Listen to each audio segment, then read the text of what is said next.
साल था 1930। पूरी दुनिया ग्रेट डिप्रेशन के पकड़ में थी और यूनाइटेड स्टेट्स, जो एक तेजी से बढ़ती हुई इकोनॉमिक पावर हाउस थी, अपने इंडस्ट्रीज को फॉरेन कंपटीशन से बचाना चाहती थी। इस प्रोटेक्शनिस्ट सोच ने स्मूट-हॉली टैरिफ एक्ट को जन्म दिया, एक ऐसा कानून जिसके ग्लोबल इकोनॉमी पर बहुत दूर तक और बुरा असर पड़ा। सेनेटर रीड स्मूट और रिप्रेजेंटेटिव विलिस सी हॉली के नाम पर बना ये एक्ट अच्छे इंटेंशन से बना था। इसका मकसद अमेरिकन फार्मर्स और इंडस्ट्रीज को, जो पहले से ही डिप्रेशन के असर से परेशान थे, सस्ता फॉरेन माल आ जाने से बचाना था। यह सोचा गया था कि इंपोर्ट्स पर टैरिफ्स बढ़ाकर यह एक्ट अमेरिकन प्रोडक्ट्स को डोमेस्टिक कंज्यूमर्स के लिए ज्यादा अट्रैक्टिव बनाएगा, जिससे डोमेस्टिक प्रोडक्शन बढ़ेगा और जॉब्स क्रिएट होंगे। लेकिन इस एक्ट को बनाने वालों ने यह नहीं सोचा कि अमेरिका के ट्रेडिंग पार्टनर्स इसका बदला लेंगे। स्मूट-हॉली टैरिफ एक्ट अपनी स्कोप और टैरिफ इंक्रीज के स्केल के लिए बड़ा ही फेमस है। इसने 20,000 से ज्यादा इंपोर्टेड गुड्स पर टैरिफ्स रिकॉर्ड लेवल्स तक बढ़ा दिए, इफेक्टिवली अमेरिकन मार्केट को कई फॉरेन प्रोड्यूसर्स के लिए बैंड कर दिया। इस एक्ट ने कई प्रोडक्ट्स को टारगेट किया, जैसे कि व्हीट और शुगर जैसे एग्रीकल्चरल कमोडिटीज से लेकर टेक्सटाइल्स और ऑटोमोबाइल्स जैसे मैन्युफैक्चर्ड गुड्स तक। इस एक्ट द्वारा लगाया गया एवरेज टैरिफ रेट 40% था, जिससे कई इंपोर्टेड गुड्स अमेरिकन कंज्यूमर्स के लिए बहुत एक्सपेंसिव हो गए। इन स्टीप टैरिफ बैरियर्स के पीछे दो मकसद थे।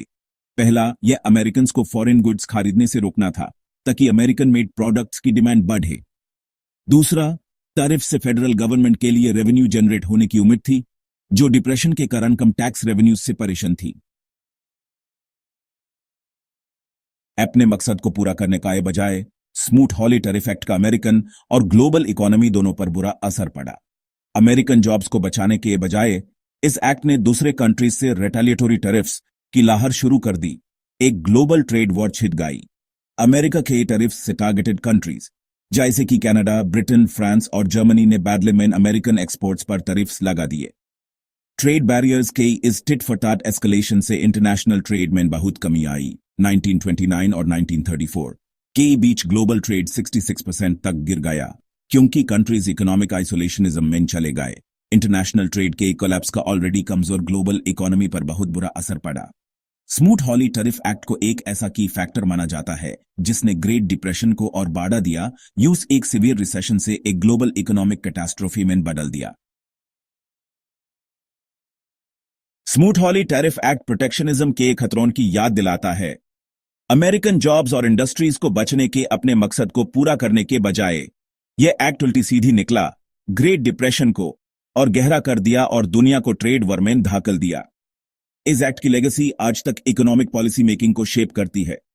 यह प्रोटेक्शनिस्ट ट्रेड पॉलिसीज के अनइंटेंडेड कॉन्सिक्वेंसेस और इकोनॉमिक प्रॉस्पेरिटी के लिए इंटरनेशनल कोऑपरेशन की इंपॉर्टेंस के बारे में एक सीख देता है। स्मूट-हॉली का एक्सपीरियंस ग्लोबल इकोनॉमी के इंटरकनेक्टेडनेस और इस फैक्ट को हाईलाइट करता है कि प्रोटेक्शनिस्ट मेजर्स अक्सर नुकसान ज्यादा करते हैं। यह फ्री ट्रेड और ओपन मार्केट्स की इंपॉर्टेंस को इकोनॉमिक ग्रोथ और स्टेबिलिटी के लिए हाईलाइट करता है।